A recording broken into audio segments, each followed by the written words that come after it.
All right, what's going on, you guys? Nick here with Nick's on the Power. So I've got a couple interesting stories for you guys today. The first story I've got for you is going to be about Branch Warren.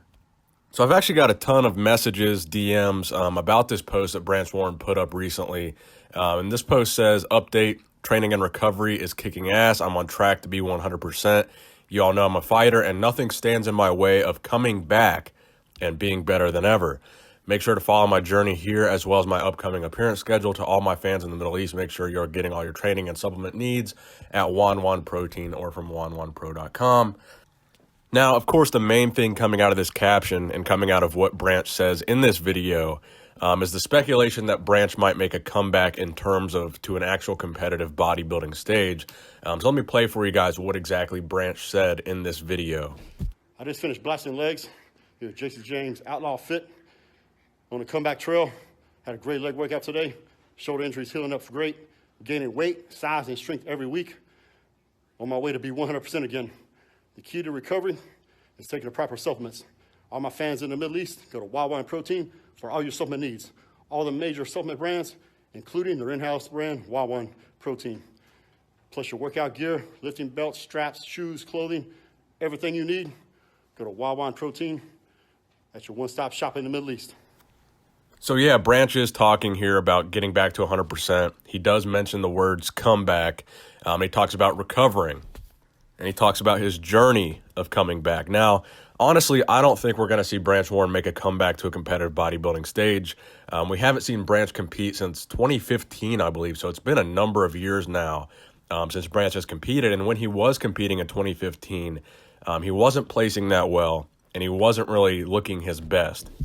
His last Olympia appearance, I believe, was 2015, where he took 6th. And I remember at that 2015 Olympia, a lot of people were saying he didn't deserve to be 6th. Now, don't get me wrong, Branch Warren had an incredible physique, known for that hardcore training style. But Branch has said in multiple interviews since then that he didn't want to be that guy that stuck around too long and stayed around past their prime and kept competing, and just didn't know when to quit. He said multiple times he didn't want to be that guy. And since he's been outside of the competitive realm, he's been starting businesses like the Wicked Cuts beef jerky, which I've got to say, man, and this is not a sponsored video by Wicked Cuts, but when that stuff first came out, man, I tried a sample run of it, and it was so good, dude. I spent like $500 the first month that it was out just buying loads of this beef jerky because, honestly, I live in Ohio. There's not a lot to do in Ohio, so one of the things we do is me and my buddies will just drive around, listen to music, eat beef jerky, drink some Diet Mountain Dews. It's just something that's easy to do while you're driving around bullshitting. So, his beef jerky brand is really good is the point that I'm trying to make here. But so he's been starting businesses. He's been focusing more on the business aspect of life after bodybuilding. So it really seems that he's really accepted the fact that his professional competitive career is probably done. So the point being, I don't think Branch Warren is trying to say here that he's making a comeback to the competitive stage. Obviously, recently, he's downsized quite a bit. His physique isn't really what it used to be. So I think he's saying he just wants to get, back in the gym, training 100%, and looking closer to how he used to look. I don't think we're ever going to see Branch back on a competitive bodybuilding stage. So sorry to disappoint all the people that were messaging me to talk about Branch Warren's comeback. I don't think we're going to see a comeback from Branch Warren. And not only that, but I don't think we need to. I think, he's doing very, very well with what he's doing. And realistically, it wouldn't be worth it for him to come back and compete because let's be 100% honest here. Branch is 43. He's been out of competing for 4 years now. He's really got nothing left to prove.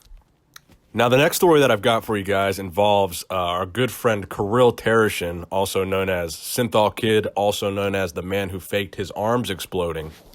So Kirill is a Russian bodybuilder, and I use the word bodybuilder very loosely and in quotation marks, who has become kind of a media sensation for putting this oil in his arms and only his arms. So his arms look very disproportionate to the rest of his body. Now, interestingly enough, Kirill actually started out looking like a very normal guy, just a very normal kid that worked out. And then he kind of gradually progressed into loading up his arms with oil. They got bigger and bigger. They became discolored. They became, misshapen. At first, it just kind of looked like Synthol use. It just looked like big arms that were clearly fake. But now they're so misshapen to the point where they look like tumors and they just look, really disgusting. They don't look anything like they could even be close to being muscular. And ever since the beginning of this arm transformation, he's had his ups and downs where he cut back on using it, then he used it a lot, then he cut back. And recently it looks like he's back to using it a lot. But not only is he doing this extreme transformation to his arms, but he's gone from a normal kid to a normal kid that pumped up his arms with some kind of oil, to now really changing his entire appearance. So he's now gone from his arms to his face and hair. So originally, he would do these TV appearances where he would have, makeup on and colorful hair, but really, it didn't really seem like a gender type of thing. It looked more like a I want attention type of thing. But recently, he's been wearing, female wigs and really doing his makeup in the fashion of a female, which again, I don't care. I mean, you can do whatever you want to do to your body. I mean, it's personal preference, but it really begs the question, why is he really doing all this? Is he doing this because he doesn't feel comfortable in his own skin? Is he doing this because he has some kind of personality disorder? Is he doing this because he has some kind of mental health issues? Or does it just all boil down to he just wants attention, period, and he'll do anything to get it? And I think that's probably closer to what the actual answer is. When you look at the old pictures of him and he looks like a normal kid, to suddenly he got all this attention for changing his arms, I think he really probably is just wanting attention. He's just doing crazy stuff at this point to stay relevant.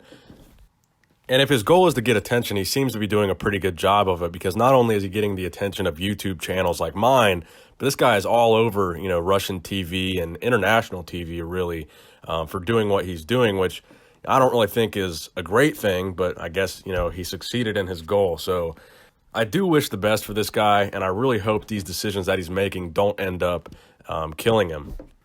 But let me know in the comment section below what you guys think of his recent transformation, I guess you could call it. So the final story that I've got for you guys today, if you allow me to digress a little bit, is going to be a pro wrestling oriented story. So this is kind of the biggest news going on in pro wrestling right now. And it's not WWE or WWF related, actually. It's a new wrestling promotion called All Elite Wrestling, or AEW. And ever since they've had this press conference recently, I've seen this all over the news, all over my timeline, and all over YouTube and social media in general, because they're really making waves in the professional wrestling market, so to speak. So for the past couple decades, the WWE has been basically the gold standard in professional wrestling, and no one has really come close to, being a rival to them or, putting a dent in the WWE for, maybe a couple decades now. But there's really three main topics of conversation when talking about this AEW. Number one, apparently it has a lot of money behind it. So I guess the guy that, started this all is also a billionaire, very rich guy that could rival Vince McMahon in backing, bankrolling some of this. And number two, apparently they have some kind of major network TV deal. So they're going to be airing on an actual TV network in roughly the same time slot that WWE would be airing. And the third thing that sticks out to a lot of people is the roster that they've been accumulating lately of ex-WWE stars, independent stars, and possibly stealing potential talent from WWE that might be, unhappy with the way that WWE has been booking them. So their current roster includes Cody Rhodes, the Young Bucks, Chris Jericho, Adam Page.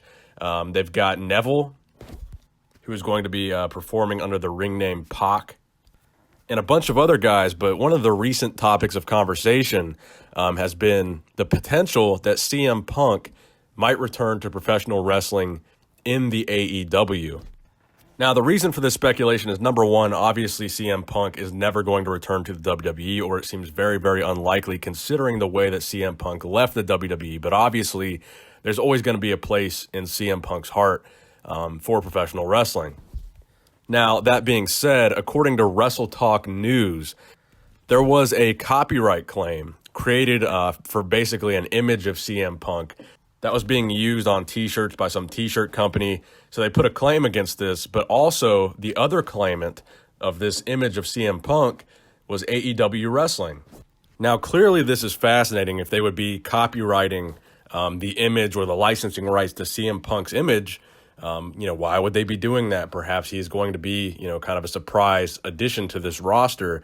And their first event is going to be in the MGM Grand Garden Arena in Las Vegas on May 25th, the Saturday of Memorial Day weekend, which is going to be happening this year.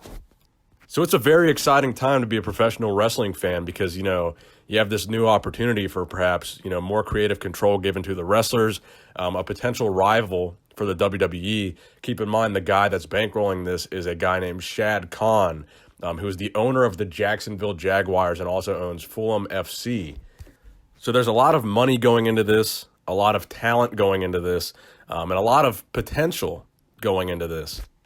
So I, for one, am fascinated to see where this goes. I've been a casual wrestling fan for many years, and I haven't been watching it as much recently, really, because I kind of grew bored with the way that the WWE was presenting their storylines. And that's why this presents an interesting opportunity for a new wrestling organization to do things differently and maybe invite over a lot of disenfranchised fans of, the WWE. And especially if they were able to pull off a massive return like CM Punk, in addition to, primetime TV, the money going in behind this, and the already very impressive roster that they have. If they were able to pull off something like bringing CM Punk back, in addition to all these things that they have going for them, they could be off to an extremely strong start here. So let me know what you guys think in the comment section below. Please give this video a thumbs up if you enjoyed it. Nick Strength and Power, signing out.